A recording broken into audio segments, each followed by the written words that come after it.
Good evening, everyone. And I wish you all a good kvittel,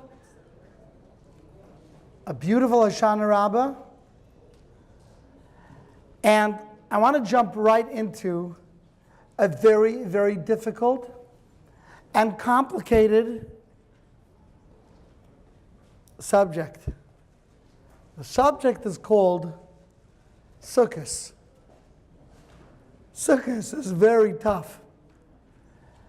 I was speaking at a college this past week at Rutgers, and I was speaking to second-level students. That means students that have been involved in Jewish life for a little while.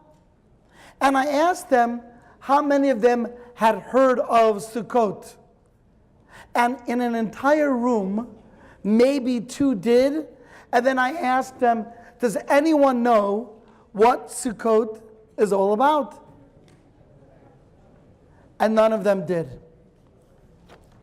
And I explained to them, it's not surprising you don't, because Sukkot or Sukkot doesn't follow the pattern of the regular Jewish holiday that the typical American families heard about. In the typical holiday, there's a hero, there's a villain, and then we eat afterwards special food to commemorate that the hero beat the villain. Right? Just go through that pattern, you'll see it really stands up. Hanukkah, you got your hero, right? The Maccabees, Yehuda Maccabee. You have your villain Antiochus, and what do you eat? Latkes, maybe with sour cream, maybe with applesauce, but you eat latkes, that's the pattern.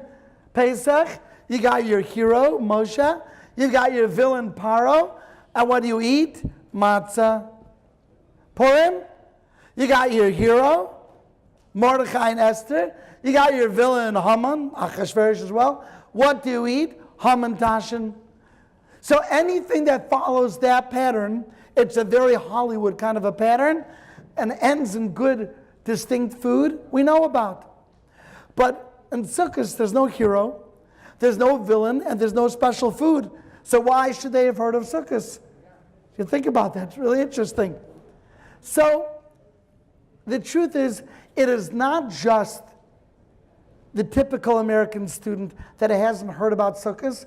The reality is that even we, who have gone perhaps to Jewish schools, Hebrew schools, yeshivas, even seminaries, it's a little bit confusing. It's a little bit confusing. Why 7 days? What happened in 7 days? Right? A good question. What happened in 7 days? We know on Pesach, 7 days is how long it took them to get from Mitzrayim to the Yam Suf. And the last day, Yam Suf split. What happened in 7 days that it's 7 days long?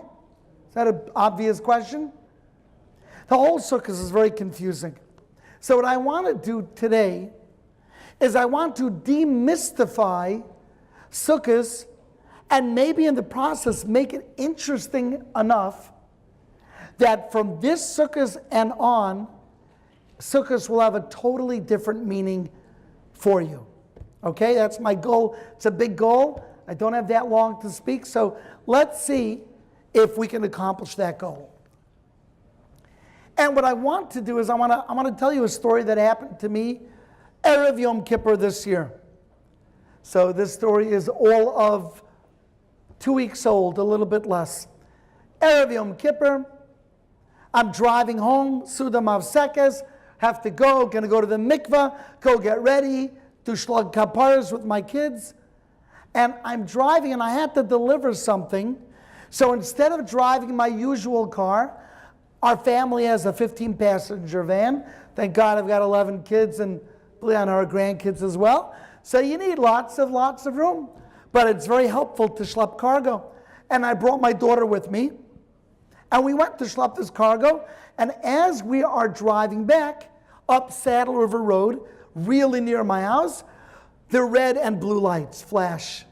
I see them in the back. And I pull over, Erev Yom Kippur, being pulled over. If that's not a sign, what is? I get pulled over and the police said, do you know what you were doing? I said, no, I know I wasn't speeding. I don't speed. I used to be. Then I had kids, and I feel like I'm living for a lot of people. I'm very careful. He said, you know what you did? Earlier back, there was a person crossing the crosswalk. And when there's a person crossing the crosswalk, you have to stop, which I did. But you can't continue until the other person is actually on the other side, on the other sidewalk. It's not good enough that they should pass you, that you can go. They have to be on the sidewalk. And if not, it's a major ticket. Okay, I didn't learn that. Maybe I should learn that in my driving school book. He said, license registration. So I tell him right away, I said, by the way, I'm a chaplain. I'm a chaplain, actually. Not that I usually have with me, but I actually am a chaplain. Police chaplain. There we go. I just have it on me. No, I usually don't carry it with me. I'm a chaplain. He says, okay, where's your ID? I said, it's in my other car. He said, what other car? I said, I never drive this car. It's my wife's van. He says, well, without ID, you're just a guy. License registration. I said, I'm telling you I'm a chaplain. Now, if you're a chaplain, I'm not spreading this, but if you're a chaplain, they very often will let something go, especially if it was innocent. I'm not driving 100, 120 miles an hour. They'll let it go. So I'm a chaplain. But he said, you don't have your ID? So I said, one second, I'm really near my house. My son has my car. Let me just call him. He can bring it. He'll be here in 2 minutes. So the police says, you have 2 minutes. So I call him. He doesn't answer. I call him again. I call him 10 times. The police loses patience with me, and he goes back to his car. Now, in my mind, I'm thinking, you know, I'm actually a chaplain at large. It's called a New York State chaplain. It's not even officially a police chaplain, although they recognize it. But I would not even be in their records. It's a New York State thing. It's not a police thing. So he said, who do you answer to? And the answer is, I don't really, you know, I took the course, and whatever the guy's name was 3 years ago, I just renew it every year. So he says, you don't have your ID, you don't know who you answer to, wait here. So I'm waiting, and I'm thinking, I'm toast. You know, I'm through, who knows what the ticket's gonna be. So while I'm there, I'm waiting, and you know, the police, they make you wait for a long time to get you all nervous. So while I'm waiting, I said, let me do a mitzvah. There was a girl, she wanted to go to Eretz Yisrael. You know, it was like a little bit of an ASIC to get her there. So I have a few extra minutes while I'm waiting for the police. I get on the phone to try to help her out. He gets back, comes back, I roll down the window. He hands me my license and he says, okay, you are a chaplain. I said, I am? Like, it's not in your records. You are a chaplain. And you're lucky that you are a chaplain. Because you don't have your ID. And you're supposed to carry your ID. It's not supposed to be in your car. It's always supposed to be on your person. And even more than that, I could have written you up for 4 tickets. 4 tickets. That means I could have almost lost my license over that.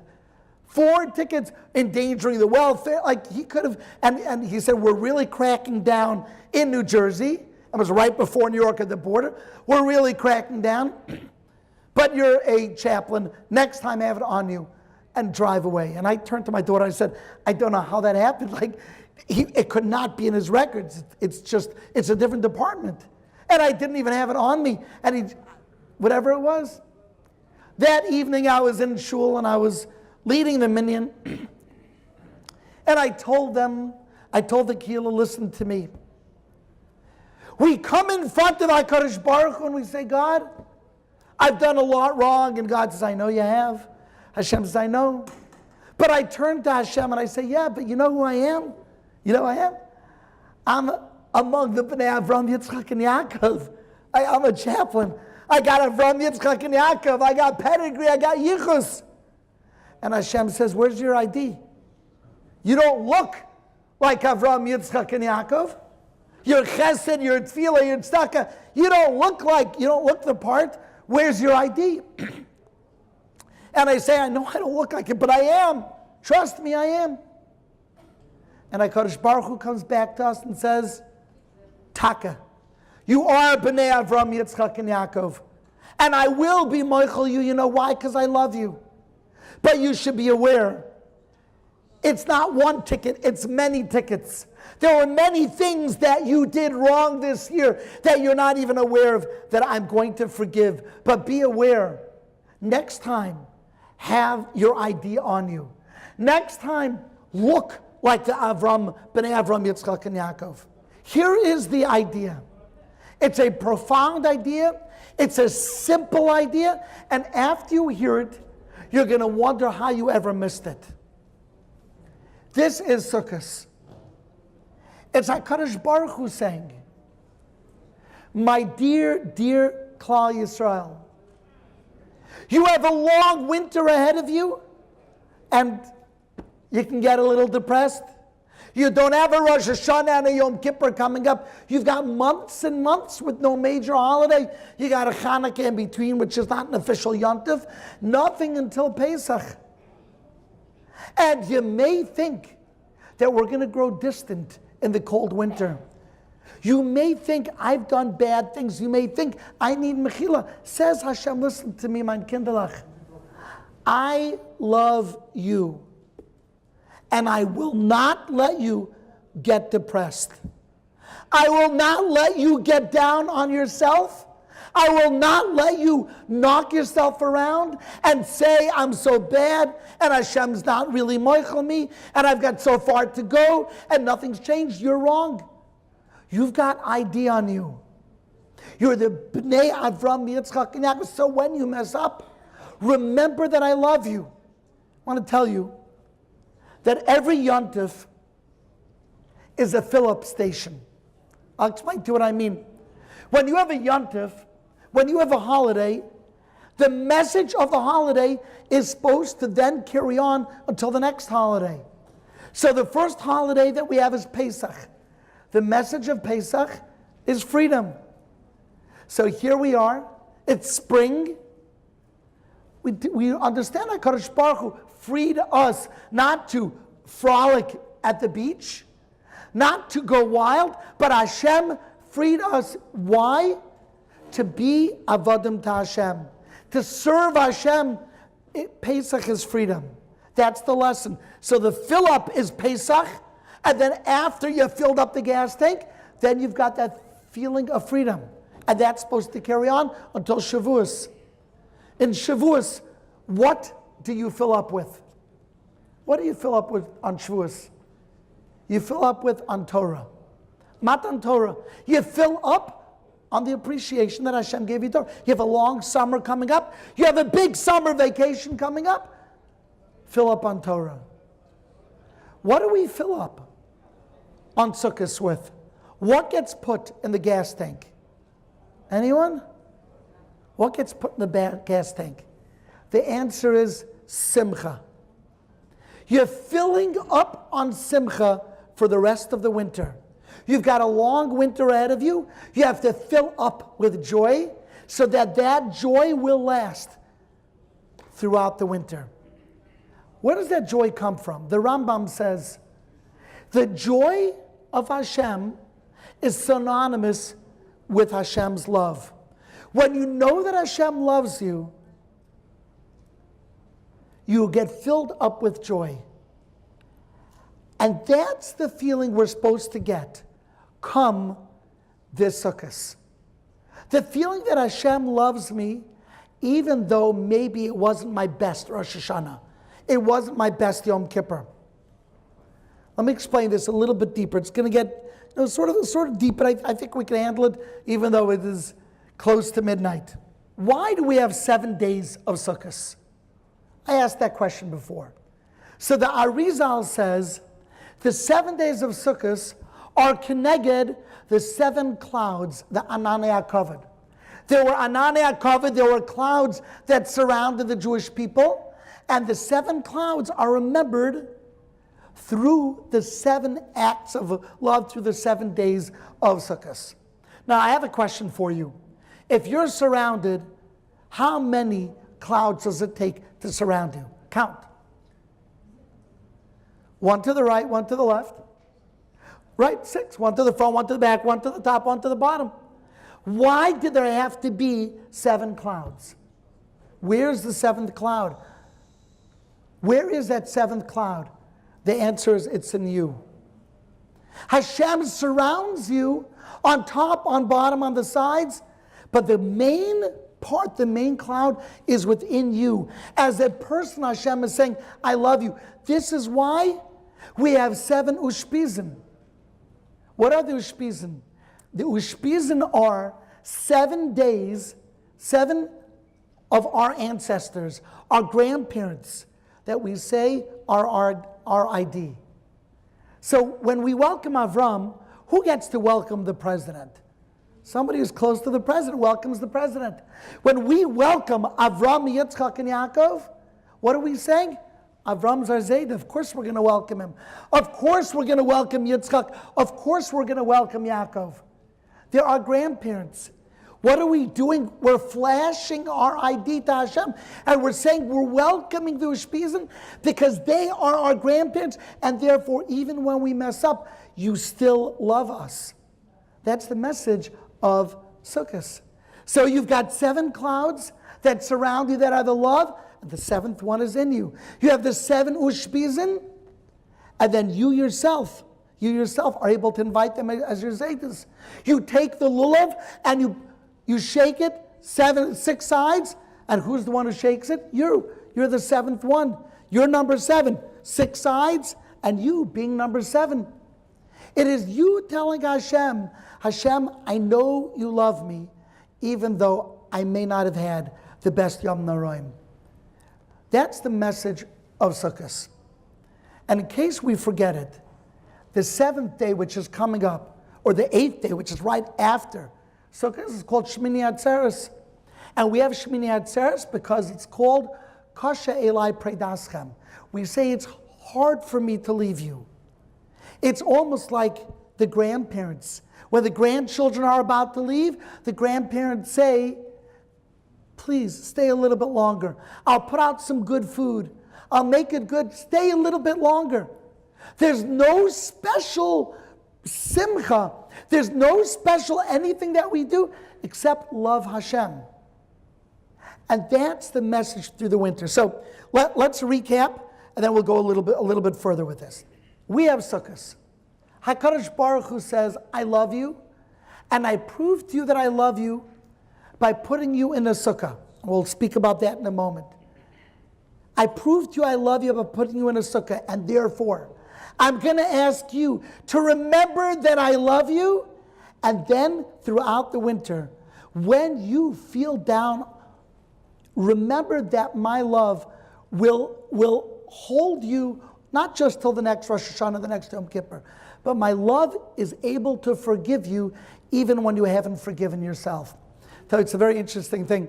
We say at the end of Ma'ariv, right at the end of Yom Kippur, we daven a regular Ma'ariv. And we say in that Ma'ariv, Slach lanu avinu ki chatanu, forgive us because we've done naver. Now this is right after Yom Kippur. Now think about this. We just went through an entire Yom Kippur. We just screamed, Hashem hu Elokim. We blew the shofar. And then we're davening Ma'ariv, we say, Slach lanu. Why? What does Hashem have to forgive us? Didn't He forgive us already? So a Litvak will give you the answer that, you know what Hashem has to forgive you for? Because you're thinking about food. That's a Litvish answer. It's a little bit harsh. You know why? Because we're hungry. Being hungry that's what happens when you don't eat for a day and an evening. So I heard a beautiful, beautiful word. It's a little more Hasidish, so beautiful. Do you know why we have to say Slach Lanu in Shemona Esrei, Motzei Yom Kippur? You know what we need forgiveness for? We're asking Hashem to forgive us that we don't believe that He really forgave us. That we don't really believe that Yom Kippur worked. That we still think there's no way in the world Hashem could forgive me. Hashem knows what I've done. I'm not a tzaddik. I didn't cry tears this Yom Kippur. I'm still going to speak Lashon Hara. I'm still going to daven without kavanah. I'm going to do these things. It's awful, but it's a reality. And Hashem knows it. And therefore, He probably didn't forgive me. Slach lanu, ki chatanu. Are we such ba'alei gaiva? Are we so haughty to think that Hashem can't forgive us? That's why we say Slach lanu.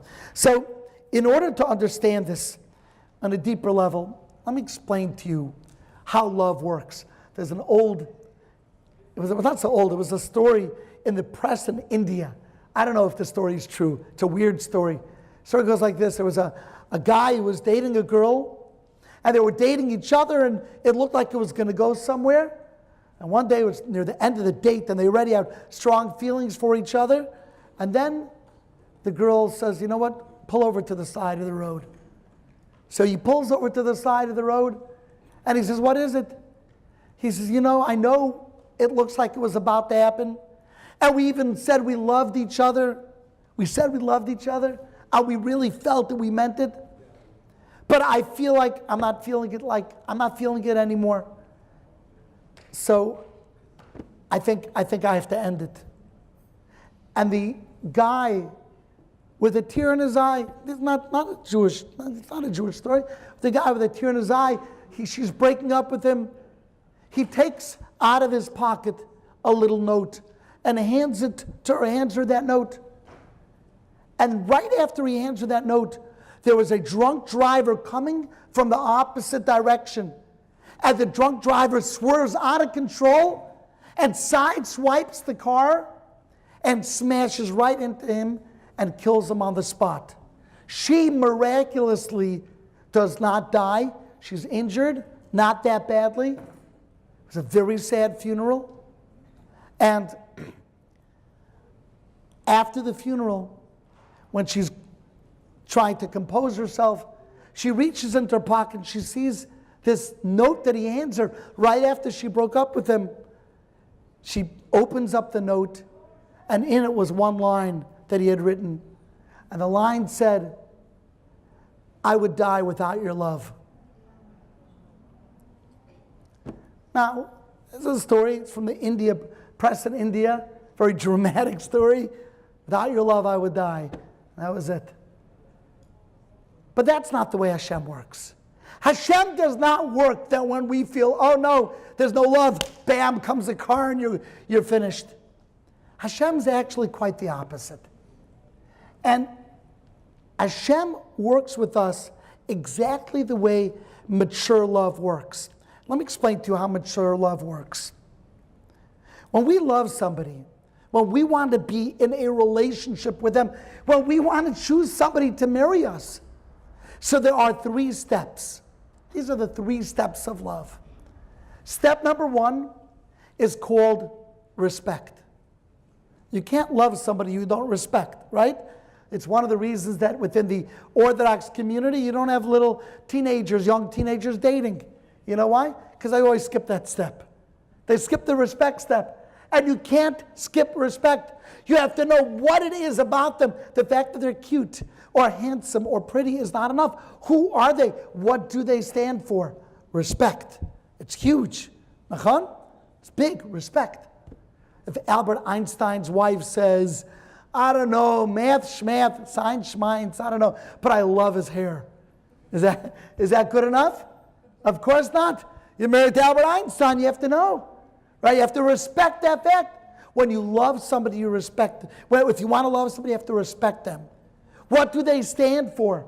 Are they a Talmud Chacham? Do they have good midos? Do they do chasadim? What have they accomplished? Respect. Step number 2. Step number 2 is actually the step of love. What's love? Love is simple. Love is a complicated word in romance, in songs. But love is actually a very simple concept. What's the concept of love? Love is me saying, I am ready to take the leap. I have seen enough to know that I want to invest in you. We invest in our children. We love our children. This is a Jewish definition of love, investing. The more you invest, the more you love. That's ahava from the word hav. So the second step is actually love. What's the third step? The third step is trust. Now that I love you, don't you break my trust. Now that I love you, don't you betray me. Now you would think that trust comes before love, but it doesn't, it can't. You have to leap first, and then once you leap, you hope the person's is not gonna betray you, right? That's trust. 3 steps to all love: respect, love, and trust. Hashem used those 3 steps when it came to engaging the Jewish people. Hashem loves us. And Hashem says, I want to be in a mature relationship with you. So step number 1 was respect. Hashem says, you have to respect me. So you know what I'm going to do? I'm going to show you what there is to respect. I'm going to show you I rule over the sky, I rule over the ground, I rule over the water. You know how I'm going to do it? Dam tzvardeya kinim arov dev, right? All the makas, except for the last one. All the first 9 makas, 3 which were by land, 3 which were by the water, 3 which were by air, were there just so that we should understand that Hashem rules over everything, and now we can respect Hashem. We respect Hashem. You're on Kash Shemai Varch. You rule over everything.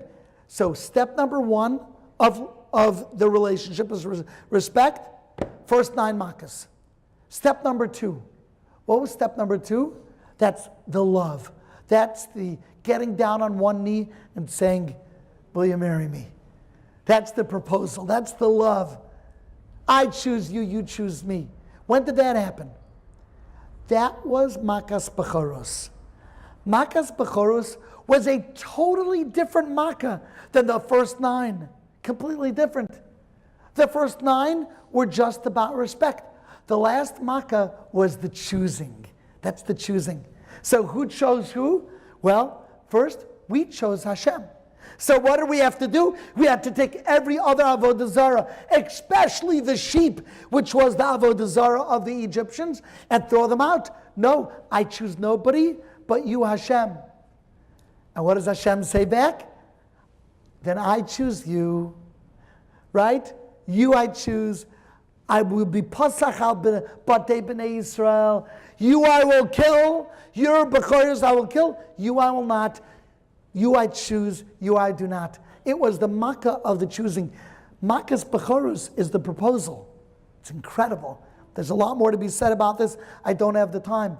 But it's once you understand this, you'll know why every single house had to have at least one person dead among the Egyptians, even if there was no bechor. Did you ever wonder about that? Even if there wasn't a bechor, let's say the bechor had died. Says the Medrash, the next one who was alive had to die. What about if you weren't even Egyptian? What about if you were Syrian and you were in an Egyptian prison, but you happened to be a Bechor? You also had to die. Why? So that nobody should mistake the fact that I did not choose you. No, I did not choose you. I did not choose the Syrian, and I did not choose the Egyptian. I chose you because I love you. You're my Klal Yisrael. You're not my Klal Yisrael. So that was the love. The love was Makas Bechoros. What are we left with? My friends, this is what it's all about. The trust. The trust in the relationship. Now, before we get to trust, I want to show you where we say this in davening over and over, because these 3 steps are repeated over and over in davening. Let's take Ma'ariv. Daven tonight, Ma'ariv. The first bracha is you created the sun and the moon, and you created the stars and the heavens. Whoa, respect. It's a big galaxy. It's a big universe you create out there. So the first bracha is respect. What's the next bracha? Avas olam beis Yisrael amcha ahavta. Then comes love. So the first, avas olam, you loved us. So we respond with Shema. Ve'ahavta Hashem Elokecha. You love me, I love you. And then, what's the next bracha right after Shema? Ve'emunah kol zos, trust. Right? Shachris, Yotzros, Yotza Orav Orachoshech, respect. Ahava Rabba, love. Shema, Ve'ahavta, V'yad Sivanachon, Ve'emunah kol zos. Again, trust. Even in Shmona Esrei, you see the pattern of respect, love, and trust. Let's look at it. Hakela Godolai Gibar Vanora, that is respect. You're big, you're great. Laman Shemo, in order to bring, Laman Shemo, Ava, to bring to love. And after love, what comes? Trust. That same 3. Now, we as Jews, got the first two. We understood Hashem needs to be respected. We understood that we're choosing Hashem by Makas B'choros, and He's choosing us. But trust, oh my goodness gracious, we're still here 3,000 years later. We still struggle with trust. How do we know that we struggle with trust? Well, right when the Bnei Yisrael left Mitzrayim, what did Hashem say? The very beginning of Bashalach, I'm not going to take them through the Plishtim, because you know what they're going to say? I want to go back. They're going to go back. They don't trust me. When's the first time we began to trust? The very first trust ever? That was at Yam Suf. You know why? Because we had no choice. We were going to die. Right? Here you're going to die by drowning. Here you're going to die by sword. So for the first time ever, it says, Vayaminu ba'Hashem u'Moshe. That's the first time. Vayaminu ba'Hashem. So Hashem says, okay, we're going to work on this trust thing. And then came a 40-year saga of the third part of the relationship. We tried to trust. Hashem says, listen to me. Don't go out on Shabbos. There'll be no mun. Trust. Believe me, there's going to be mun every day. Trust. Believe me, Eretz Yisrael is wonderful. You don't need to send in spies. Trust. Believe me, Moshe Rabbeinu is going to come down to Egel HaZahav. Trust. We could not. 10 times we say in Kabbalah Shabbos, Hashem, we tested Hashem 10 times, again and again and again and again. I don't trust you, Hashem, I don't trust you. So what is Sukkot? Sukkot is us trying to finish the relationship. It's trying to complete it with trust. So what do? So the first thing is we leave our houses and we go underneath a sukkah with a ceiling that's flimsy. And we're underneath basically the heavens. So what is that? Trust. Hashem says, you don't need your kavuatik house. You don't need your permanent house. Trust me. You're going to be in a flimsy sukkah, and that's okay. And remember, there was man, because part of sukkah is remembering the man and Ber and Miriam. It was all part of the nace. Right? One came from Moshe, one came from Miriam, one came from Aaron. Trust me. And then you know what you're going to do? You're going to trust me by taking your lulav and esrog, and you're going to say, Hashem is here, Hashem is there, Hashem is truly everywhere, up, right? That's how you know how to shake it. You sing the niggun. Hashem, you're everywhere. And you know why we can trust Hashem? Why can we trust Hashem? We've done so many bad things. We don't deserve nisim. We don't deserve hatzlacha. We don't deserve a good shidduch. We don't deserve parnas. We don't deserve. Says Hashem, you know why? You could trust me because I love you. That makas b'choros that you celebrated, that you chose me and I chose you, I never forgot that. So start trusting me. Trust me because you have ID. Trust me because you're a chaplain. Trust me because you're the Bnei Avram, Yitzchak, and Yaakov. Trust me. So now we're getting a little bit deeper into what Sukkot is all about. And here's what the equation looks like. Hashem says, you just finished Rosh Hashanah Yom Kippur. You're going to a long, dark winter. You're not sure how our relationship is. You're not sure if I'm going to watch you. But you know what the problem is? The problem is that you're not sure. That's why you should say Slach Lanu. You should be sure. You should trust me that I'm not going to abandon you, that I'm not going to have a car sideswipe you the moment you say I'm not interested anymore. Trust me in this long and dark winter, because no matter what you do, you're still my kindalach. That's the equation of Shavuos. Yes, there are clouds all around, but the main cloud is you. You are the neshamala. You are the soul. And you can trust me because I will never abandon you, even if you mess up throughout this Rosh Hashanah, throughout this winter that's coming up. That's the message. The only time we fail is when we don't trust that Hashem loves us and when we don't trust that Hashem forgives us when we mess up. You know, when we're occupied doing interesting things, we don't get down on ourselves. We only get down on ourselves when we think. When we think, when we start beating ourselves up and we think. So it's not the reality, it's our own minds doing it to ourselves. We just think Hashem couldn't possibly forgive me. If Hashem is big enough to forgive Klal Yisrael Egel Azav, Hashem is big enough to forgive you. And Hashem wants to forgive you. Hashem is a Tata in heaven. Hashem is a Father. And Hashem is a lover. And Hashem is a king. And all of these relationships mean that Hashem doesn't give up on us. And if Hashem patches us once in a while, it's the biggest proof that He didn't give up on us. So stop giving up on yourselves.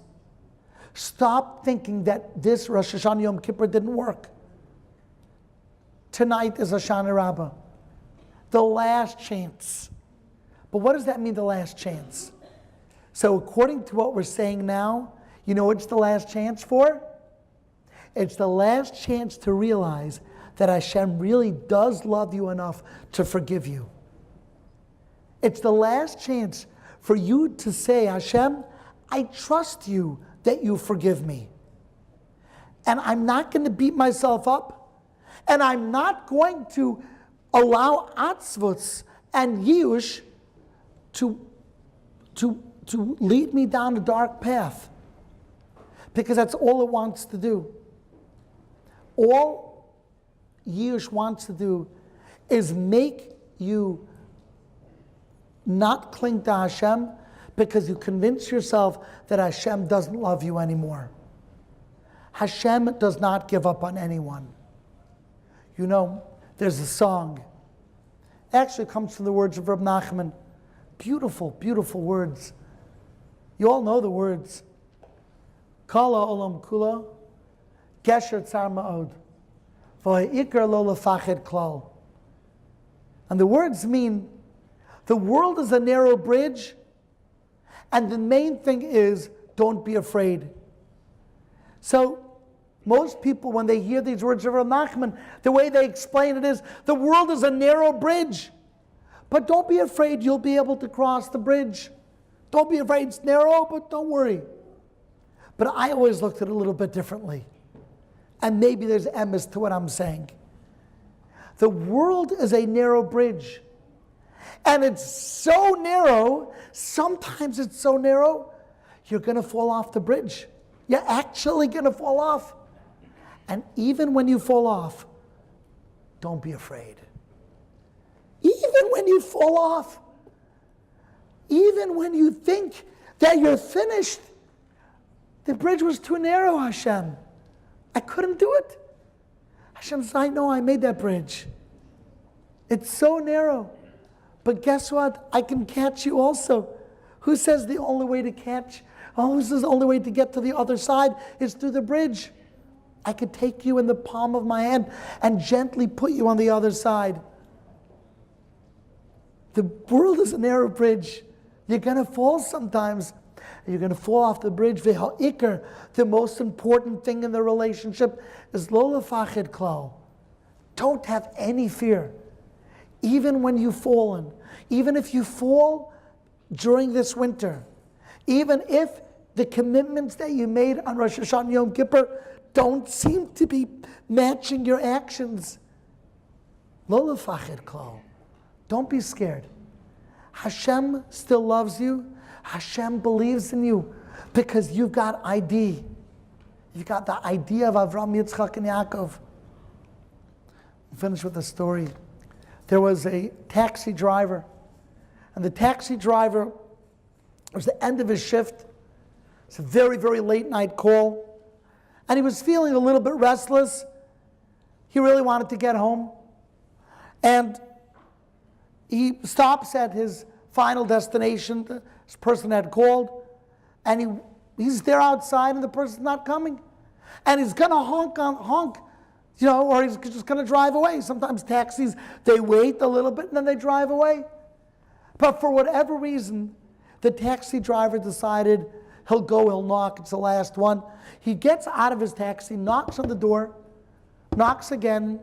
Now there's no answer. He's about to walk away. When he hears a faint voice from inside of the house, so he waits, and then he hears a shuffling, and then the door slowly opens up, and there's a very, very old lady standing at the door. She's in her 90s. And as the door opens, he sees her house. It's a very nice shell of a house, but there's nothing there. There's no knickknacks. There's no furniture.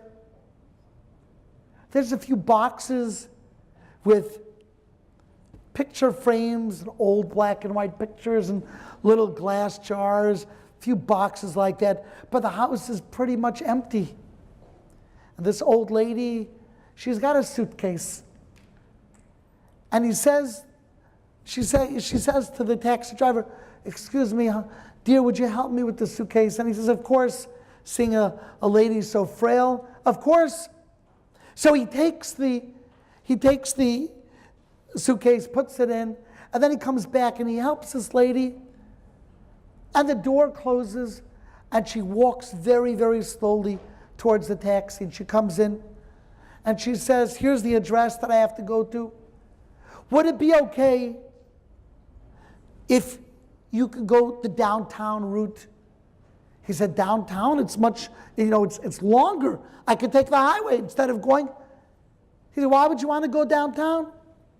So the lady said, "Well, you see, I'm actually on my way to a hospice, to an old age home. I'm leaving now. This is my suitcase. I've lived where I've lived for over 60 years, and you're driving me to the place where I probably will live out the last days of my life. And I want, before I arrive at the hospice, to go through downtown one more time, just to remember." And the taxi driver was very touched. So touched was he that he turned off the meter and he took her downtown through the longer route.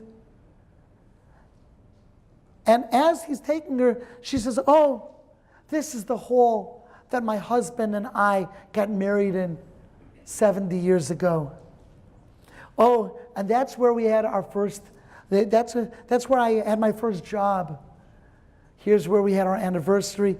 And he's taking her this very circuitous route because she kept saying, "If we go down that road, oh, that's where I went to school as a child. Wow, I remember that. This is where my children surprised us with a birthday party. My husband and I, he passed away 20 years ago. But this is where our children took us out, that restaurant over there. And I remember this and I remember that." And she's so animated. And he's very patiently taking her on this long 2-hour taxi ride. And finally, she says, "Okay, we can go." And they drive to the hospice, and he helps her in. And there are people there who clearly were waiting for her. And they take her suitcase, and she turns to this taxi driver, and she says, "You're very kind. You really were a highlight. You were like a highlight of my life. You allowed me to see my life in a nutshell, like a film. I really am grateful. Thank you so much." And she walked in the hospice, and the taxi driver watched as the door to her life closed behind her. And he gets back in the car, and the sun is beginning to rise. And instead of driving right home, he drives slowly, and he drives around a little bit, and he thinks to himself, "I'm so glad I didn't get upset. I'm so glad I didn't honk. I'm so glad I didn't drive away. She could have gotten an angry taxi driver who didn't understand that she's an old lady. And I feel like what I did today was among the most special things that I've ever done." There are many things that are going to happen to us after Hoshana Rabbah, after Shmini Atzeres and Simchas Torah. And we go to our lives, and the world gets cold, and there are many stops, and many mistakes, and many victories. And HaKadosh Baruch Hu wants us to understand that He will love us with the bad and with the good, with our faults and with our virtues. And there's nothing that gets Hashem more depressed, kaviyachol, than when we get down on ourselves. Asur lihityaesh, me Hashem tevakesh. It's forbidden to be miyayesh. So whenever the time comes and we feel like life is getting us a little bit down, pull out your ID. Remember that you're children of Avram, Yitzchak, and Yaakov, Sarah, Rivka, Rachel, and Leah, David, and Aaron, and Yosef, and Moshe, and Sarah Shnir, and Shmuel HaNavi, and Yehudis, and Devorah, and all of the tzaddikim and chachamim and wonderful people who came before us. And we pull ourselves back up, and we say, HaKadosh Baruch Hu, I believe in myself because I believe in you. And Hashem says, that's the third step. We had respect, we had love, and now we have trust. Have a wonderful Piska Tova and a good Gezeira. Thank you very much.